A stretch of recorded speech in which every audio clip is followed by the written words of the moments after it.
Learning about comparative and absolute advantage. So first, absolute advantage refers to a country being more productive or efficient in producing a particular good or service. In other words, a country has an absolute advantage in producing a good or service if it can produce more of them with a given amount of inputs other countries can. So basically, we think of it as being better at producing something. So in this example, let's say Cecilia and Perva are both making cookies and pizza. Cecilia can produce 15 cookies per hour and 5 pizzas per hour, whereas Perva can produce 20 cookies per hour and 3 pizzas per hour. It can be said that Perva has an absolute advantage in producing cookies since she can produce more per hour, and Cecilia has an absolute advantage in producing pizza since she can produce more pizzas per hour. Today we will be learning about comparative advantage. Comparative advantage is the ability of a party to produce a particular service at a lower marginal and opportunity cost over another. In this example, we have Cecilia and Perva, and these are the times it takes for them to cook meals or to wash dishes. In order to find comparative advantage, we must look at the opportunity cost. Opportunity cost simply refers to a benefit, profit, or value of something that must be given up to acquire or achieve something else. In order to find the cost of cooking meals for Cecilia, we look at the time it takes to cook a meal or to wash dishes. One simple thing to remember is that the other number goes under. So in this case, we have 20 minutes that it took to cook a meal or 15 minutes to wash dishes.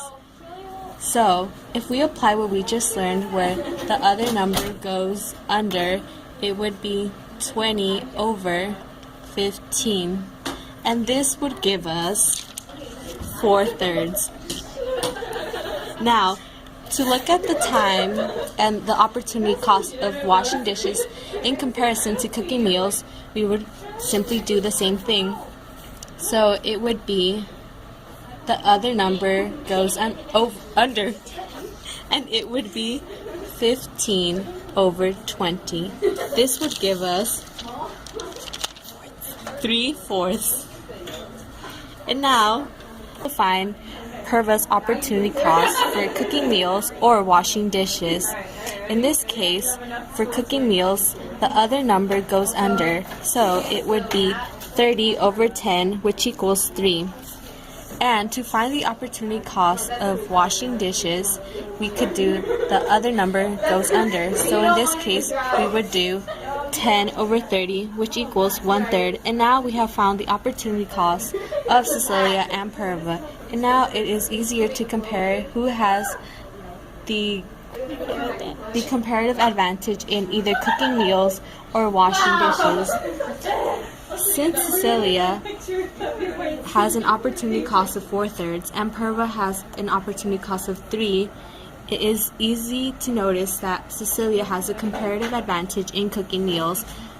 However, in washing dishes, Cecilia's opportunity cost was 3/4. However, Perva's was 1/3. And we can clearly see that Perva has the comparative advantage in washing dishes. And now, since we have figured out the comparative advantage for Cecilia and Perva and their opportunity cost, it is time for them to either cook meals or wash dishes. Yay!